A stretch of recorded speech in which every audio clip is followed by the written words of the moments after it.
We recently saw the little cinematic cutscene, where Xal'atath convinces a girl to stab her mom, right? She becomes Queen Ansurek. She's the new raid boss in the first raid. All this stuff going down. Let's see, Blizzard. This is the story we needed. I don't disagree. Xal'atath came off as quite evil, eerie, weird. It was a nice new look at Xal'atath. She actually looked scary for the first time. Let's see what Belular's thoughts are on how the storytelling is going so far.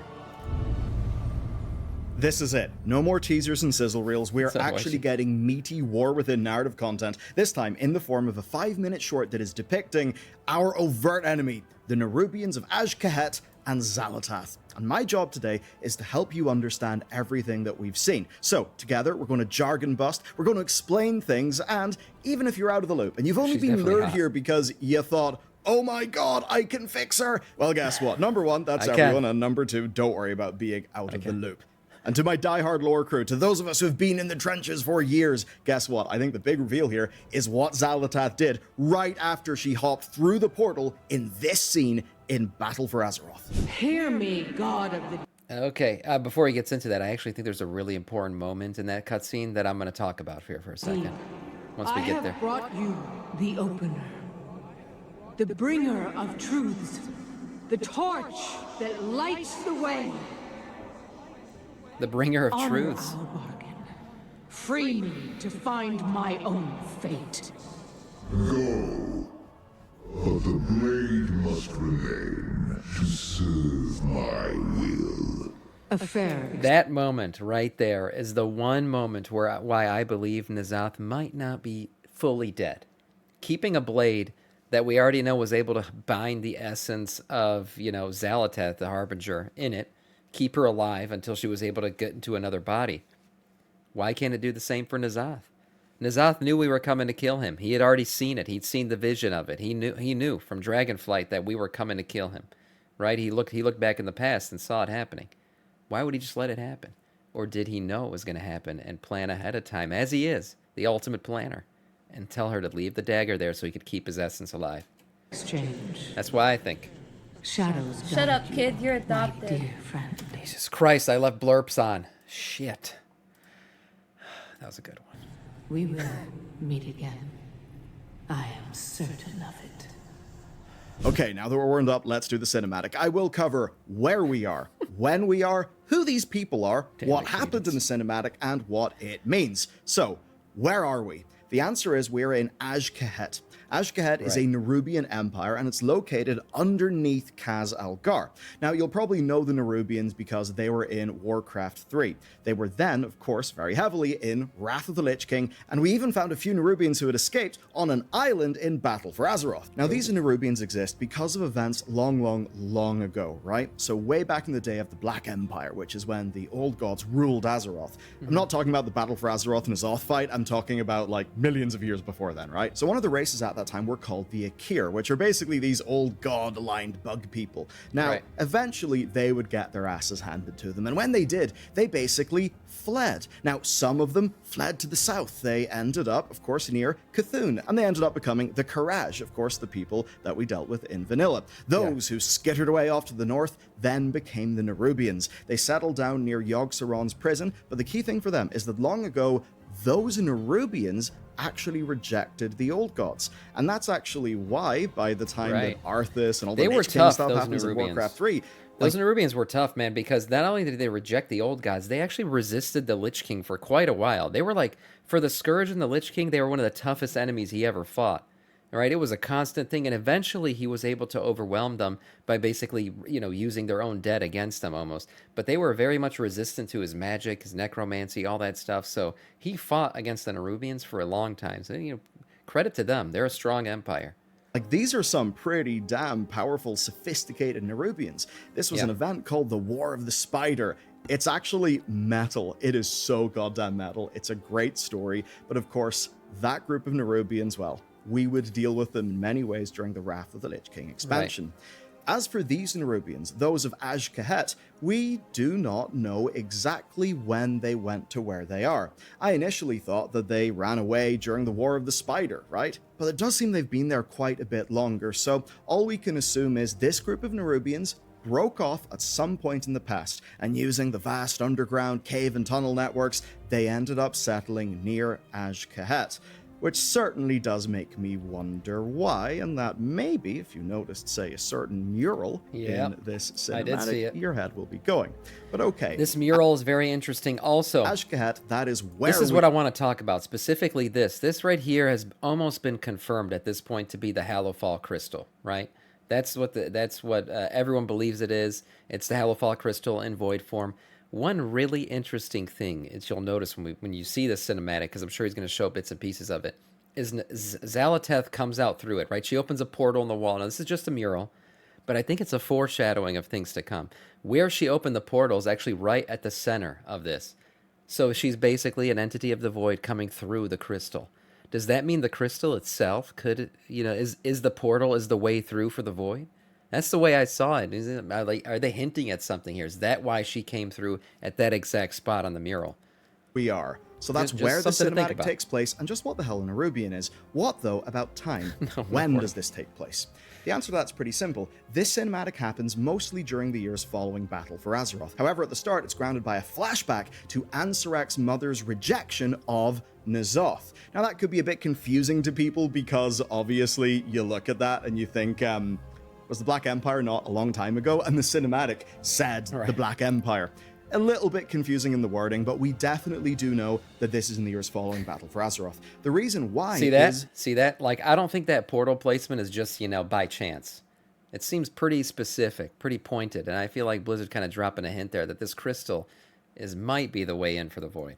Xal'atath. Xal'atath appears here, and she appears with her new body. Her body gained during Battle for Azeroth. And that, of course, may lead you to a question. Well, what happened in Battle for Azeroth again? Because it was an expansion particularly notable for having a very fragmented story that a lot of players found hard to follow. The good thing is, I was one of the few people who, for some reason, just, did a PhD in Battle for Azeroth lore or something like that. So, let's talk about how BFA went down, and how Xal'atath is important, and how she finds herself in this position in this BFA cinematic. again. In Battle for Azeroth, we thought it was going to be some sort of big faction war, but Blizzard always teased. Honestly, looking back at BFA, man, it was a good expansion. Come on, it wasn't too bad. Azerite armor was scuffed as shit to start, and that was what put a bad taste in everyone's mouth. But honestly, the storytelling was amazing. The cutscenes were great. And then all honestly, the whole old god stuff, and then the with Visions of N'Zoth, that was some of the most fun I've had in the game in quite a while. That was a nice way to finish out the expansion. So overall, I look back at BFA now with some rose-colored glasses on, to be honest. That, no, the battle for Azeroth, wink wink nudge nudge, may be a little bit more than just going and fighting the Horde or the Alliance. So, they are of course alluding to the Old Gods. The whole plan was that N'Zoth, who is supposed to be the Old God, who is a big maker of plans, right? It was supposed to be that he would exploit our division and our war to basically take over. That's the gambit that he tried to launch in patch 8.3. But I suppose he really was quite the sucker, because he was free before the faction war ended, but patch 8.3 happened after the factional truce. So, yeah, whoops. I think actually what happened is that Sylvanas kind of ruined N'Zoth's plan, really. But anyway, we land in BFA, we do faction conflict stuff, we do Old God stuff in places like Stormsong Valley, we take out the strange Old God science experiment gone wrong Gahoon, and then after that, there's Dazara lore, and after Dazara lore, well, a whole bunch of quest content happens with Xal'atath. Essentially, we find the Blade again. And that's, of course, relevant because for the longest time, Xal'atath was an entity inside a blade. We don't know if she was hiding in the blade or... Question for Shadow Priests. What did you do with the weapon? When everybody used their Legion legendaries to basically siphon the power out of Sargeras' sword, rendering all those weapons moot, like they lost all their power, what the hell did you guys do? Where did you take the dagger? Did you lose it? Is that what happened? Threw it in the bank you ran? I was just honestly wondering, because that dagger just disappeared all of a sudden. I was wondering if there's like some kind of quest line where you guys lose it at some point. I don't know if there's any Shadow Priests in the chat, but what happened with it? Or if she was maybe put there by the Old Gods. Maybe if she was defeated long ago and that was kind of like her punishment. Well, the thing that was notable is that Xal'atath kind of manipulates the player into doing a bunch of things for her, and eventually that leads to Xal'atath getting her own body. She then, in the cinematic that we played at the top of this video, basically makes a bargain with N'Zoth. N'Zoth says, yo, I want that dagger. And Xal'atath says, all right, but, you know, respect our pact. I've got to go and do things. And so that pact happens. Xal'atath walks through a void portal, and she very much says to the hero, oh, don't worry, darling, we'll meet again. Now, canonically, that dagger was then given by the Horde player to Sylvanas. Sylvanas then gave it to Nathanos, and Nathanos gave it to Ashara. And the way that it was supposed to work, right, is that Ashara thought that if she could get this dagger, it would be really powerful, like it maybe has the ability to kind of suck in the essence of an old god being, maybe a being like Xal'atath. So she seems to have thought that she could have... Ajara's return, by the way, I think it's going to happen for sure in the Midnight expansion when, you know, she's an elf. It's going to be like an elf-based expansion, the reuniting of the elves and shit. So I think that's when we're going to see her again, and we'll see what her plan is. Used it to kill N'Zoth and finally free herself, okay? So that's Ashara's gambit. Now N'Zoth is kind of thinking, all right, I need to give Ashara the knife, so she thinks she can come at me. But okay, mate, so thanks for confirming that. So you guys did drain the essence of the weapon. You drained all the AP power out of the weapon, but Xal'atath still remained in it. Okay. Know that the players are going to defeat her first, and then I'm gonna get away scot-free. And as a part of N'Zoth's plan, he tried to rally all the forces, all the different squidgy old god-aligned beings that he could muster in patch 8.3. And the reason why the Nerubians of Azj-Kahet didn't join is basically what we see in this cinematic. Right. That is what Xal'atath was doing. Going to the cinematic then, we see that the old queen Neferes was once strong, but she's really struggling to keep the momentum up. And her daughter looks at this and she's just really confused. She deeply respects like parts of her mother. It seems real obvious that, yeah, in avoiding sending the Nerubians to help N'Zoth in patch 8.3, that she protected her people. But the problem is Ansarek, the daughter of the queen, is young. Wishes things could be better. I mean, something so many of us can feel. Looks at the old establishment who probably think they have good reasons for not fixing problems in as rash and crazy and, you know, big a way, and she's frustrated. So we see this play out between the two characters. Now, Neferes then takes some time to herself, and what she starts to hear and see is Xal'atath. It then becomes clear that this is the first time that Neferes has actually seen Xal'atath in person. Previously, it had only been whispers, and I think this is quite obviously Xal'atath ready to go and make her power move. Xal'atath, of course, has been deep within Neferes' mind. Xal'atath can probably predict what she'll do, and that is at the heart of the gambit that we see Xal'atath pull off in... It's true. I mean, we already know she can, in fact, mind read. We've seen it with Illyria already in the way she talks about Illyria's fears and everything else. Same with Anduin and Thrall, even when we got that, what was it, the beta cinematic or whatever it was, where she's kind of messing with every single person individually. So she has the ability to read thoughts. So most likely she already knew how this was going to play out. This. And so Neferes bickers with Zal. She rejects the power out of her principles, and this is very much calling back to key things in Warcraft like Gul'dan and the orcs, right? Drinking the blood of Manaroth, which is what corrupted the orcs and led to the events of Warcraft 1, 2, 3, and basically led to this franchise having orcs and humans. This is obviously suspicious. I mean, Xal'atath is essentially saying, make Azj-Kahet great again. Hey, drink some of this evil Cthulhu blood.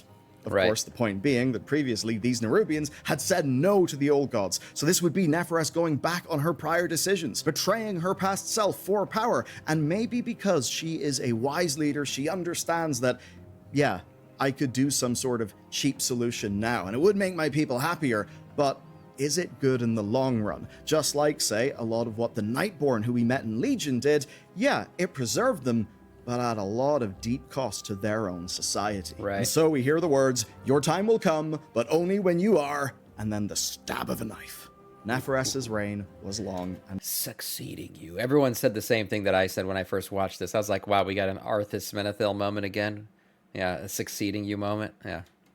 Nice callback. now it is over, because her daughter, Ansarek, has just assassinated her. Neferes kept her people out of war. She likely lived through a hell of a lot, and it's obvious that she had heard the whispers of Xal'atath for a long, long time. Hell, even look at the... By the way, this version of Xal'atath is freaking badass. I'm not gonna lie. Like, she has like the clear evil and insanity really came through in this cinematic for the first time. We hadn't seen her quite like this yet. Like we've seen her with her giggles and her little, sideline comments and all this stuff, but like seeing her in action, you realize, damn, this shit's about to get wild.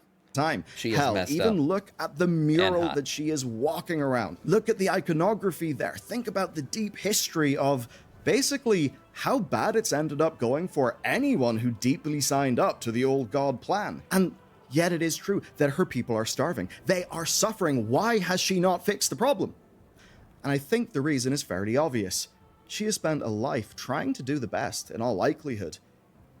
But those whispers from Xal'atath have been in her brain, maybe from other things as well. That burden has weighed on her, and while she has made many great decisions and kept her people out of disastrous war, she's just lacking the energy needed to solve these problems for her society. And that is where Ansarek comes in.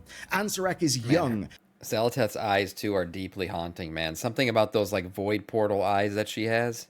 I mean, damn. I can't find the picture again of it, but yeah, right, my God, look at those eyes.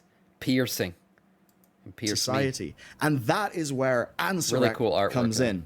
Ansarek is young. Ansarek is fiery. She wants things to be better. But the folly of youth, the lack of wisdom. And so These guys, these are the new humanoid style. Everyone thinks, oh, they're going to be playable. I don't think so, but these are the new these are the new basically blood old god infused humanoid style Nerubians.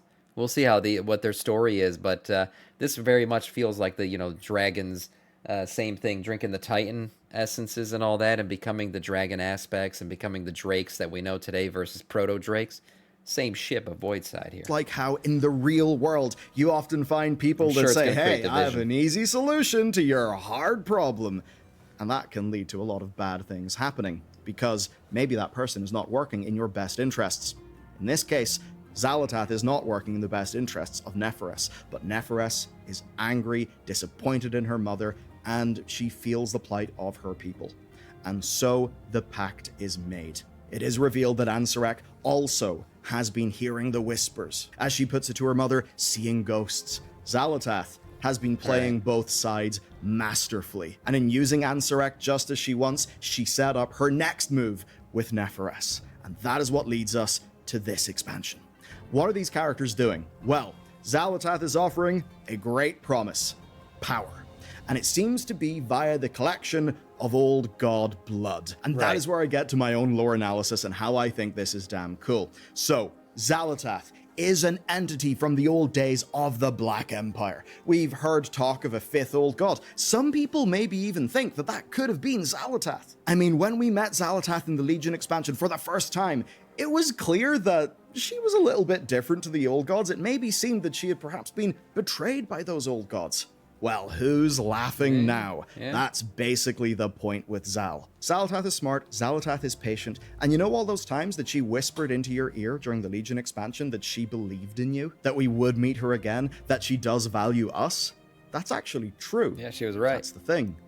She believed that we would succeed against N'Zoth. She probably believes we'll succeed against the Ritterkron whenever that stuff goes down in the future. She's not mind controlling us. She's not manipulating us. It isn't some weird jailer stuff. She's No. just a smart character. Yeah, she's smart. Exactly. It's not corruption. That's what's really cool about this stuff is it's not like, oh, Deathwing dabbled in the void and he got corrupted into madness. No, she's not corrupting people. She's playing on their weaknesses and then offering them salvation, at their lowest points, knowing that they're going to decide with her. It's a very deep level of, 5D chess that she's playing, and that's what makes it so cool to see, and that's why Xal'atath, honestly, is such a cool villain. Who has a intelligent analysis of what the player is capable of. And so, rather than use force too much, she was more than content to just weave her plan Deep is around good. what we were doing anyway. And in doing so, it seems that now she is harvesting the blood of those who betrayed her. And where my brain lights up is the why. So, overtly, this old god blood can be given to the Nerubians, and it basically turns them from scrungly spider dudes into Humanoid Spidey dudes. Ben 10 deviant art. That's unfair. I actually think they look really cool. And that gives Neferes all that she wants. Her people will live longer. They will have stronger forms. They will be more intelligent. All the things that she could possibly want. But what does Xal'atath get out of it? Previously, we saw that Iridikron gathered the essence of Galakron, which seems to be some sort of dark, spooky, all-consuming, void-aligned essence from way back in the day, like, 20,000 years ago, right? We still don't know what she's going to do with that. Now she is harvesting the blood of old gods who have been deeply embedded in our planet, whose flesh has almost mingled into the rock itself. These are all gods whose magic turned stone Vrykul-like creatures literally into humans. Right. In a way, they directly created loads of the player races by turning Titan constructs into mortal, fleshy beings that I suppose you could say have a soul. So whatever this essence is... Have a soul or a free will, you could say. They have free will. Yeah, that's the main thing that the Curse of Flesh gave. She's not a 2D character. Yeah, I mean, that's the main difference between her and someone like, say, Zovaal. Right, where Zovaal was just like telling us he had a master plan the entire time, and he just like puny humans and all this shit, and then his plan never came to fruition. His plan turned out to be kind of dumb and like barbaric, stupid, like just we want to beam the shit out of everything and then remake it. That's fine. Xal'atath's plans are much more intricate, and we see them being revealed along the way. Like, it's not like we're just waiting to see what happens. Every step of the way, we're like, shit, she had a goal and she just accomplished it again. Oh shit, she just took another step forward. Like, we know what her end game is. She's gonna bring about a Void Lord, right? So it all makes sense, and that's why she's such a good villain compared to someone like Zovaal. And she's hot, and he was bald, so there's it is powerful. What does Xal'atath want? I do not know. Perhaps it is that she's the harbinger of Dimensius, and she wants to get a big Void Lord to come and gobble up our world, and that the Radiant song sung by Azeroth does actually mean that Azeroth expects that some terrible dark being is going to essentially consume her, like what happened on the Ethereum. Whatever, if you don't believe she's bringing a Void Lord, that's fine, but we just know that whatever her end game plan is, we're seeing her achieve her mini goals along the way, right? Like, it's all coming to fruition. It's all coming to plan. And we know, as Conisia so wisely put it, she's only showing the cards she wants to. Yeah, we know that. We do know that, in fact, she's doing things that we can't even fathom yet. And she's winning. We also know that. It's a really cool dynamic that she has as a villain. Real homeworld of Koresh. Could be that. It could only be that. Or it could be that and this. Xal'atath reclaiming all of this power to perhaps regain her original form. Some of us may even think that's the mysterious being in the mural. Ooh. Personally, I think this was an absolutely standout piece of work, and I ran an experiment with it. I showed it to my girlfriend, who knows nothing about World of Warcraft stuff. Being an artist who likes dragons, she's aware of, like, Deathwing and all that cool stuff, but really knows nothing about WoW, has never really played it. So I wanted to learn what somebody would think about this totally fresh. Here's a literal quote with a few connective words cut out. I didn't care about Xal'atath from still images. Now I'm totally obsessed with her from the acting. She's hot, compelling, imposing. Yeah, she's awesome. And that's awesome. the thing. All of the, like, hee-hee, pretty murder girlfriend, smile, laugh. That's not worked with Xal'atath for a lot of people, because we don't fear her yet, because we haven't felt her do things. In this, we see Xal'atath at work. We see... Yeah, this cinematic totally turns Xal'atath into, like, a scary villain. Like, before she was like, oh, she's a hot void elf. Like, yeah, she's doing things. That's cute, Zal. You keep doing your thing. Now it's like, oh, shit, man. Like, you stick me in a room alone with Xal'atath. Yeah, I'm gonna be horny, but I'm also gonna be scared as shit. How she worms into minds. The thin line between mania and torment that she inflicts on her victims is just there in her smile. The acting, the animation, the voiceover work. It was great. It's brilliant. I think it is great. I think this sells Xal'atath as a villain better than any other piece of promotional media that they have done. And to bullet point the end result of my experiment, she gets the premise, but of course doesn't have the context. She understands the themes that they're working for clearly from looking at this and watching this in isolation. She thinks that the Nerubians are a pretty damn cool, well-designed race, though does see design choices inspired by, like, some more modern hits, but overall the end result was curious, wants to follow that character into the future, and has been hooked. hooked in a way that is more profound than in the past. Because in the past it was, I don't care about this story, don't care about these characters, but I respect Blizzard's artists. What's changed is those things coming together in a way that, from what I've seen, is actually compelling, including to people outside of World of Warcraft. Because you may Which is see great. Tyrande and Malfurion, and to us that'll matter. But if you haven't followed those characters How for this decades, cinematic. you won't really know or care. This just stood as its own piece of really, really cool work that sold what these characters are going to do. Yeah, see, I will like the vibes between this cinematic, which is really much of Dragonflight, felt like this cinematic, the hugging and the kissing and all that shit, compared to the one we just got with Xal'atath for the War Within, feels like we're heading in a better direction, a darker, more warcraft direction. Now, is it the big sweaty orc boys like we saw in the very cool Warlords of Draenor, cinematic little artistic cinematic cutscenes? No, maybe we'll get some of that later on, but at least it's I don't know. It's just darker, better. So GG, from a lore perspective, I absolutely love this. And remember, I have 2 more bits of content that you can watch right now. Over in Bellular.Games, we have just published our lore walking special on the Nerubians. And later on today, we're also publishing our lore walking extended podcast special on this topic. So if you think I've went deep in this video, just you wait and see until that. So that's hours worth of content that you can watch today. And of course, there's the entire back catalog of lore walking. If you want to learn the lore of the classes, the great heroes of Azeroth, well, lore walking's the thing. And it's just one of the many things that we do over on Bellular.Games, where my goal is to build our future free from algorithms, free from bullshit, and entirely focused on giving you the best content experience that we can do. There it is. That is the plan. I hope you've enjoyed today's video, and I'll see you over at Bellular.Games, where we are about to publish our lore walking on this topic, and you can check out the Nerubians, which we published yesterday. Nice, yeah, good video. And yeah, the lore from that little cutscene we got, I would say, is heading in the right direction. That's what it feels like. Now, will they be able to pull it off in the end and finish the story out the right way? We'll have to wait and see. But so far, it looks pretty damn good. Nice video from Bellular.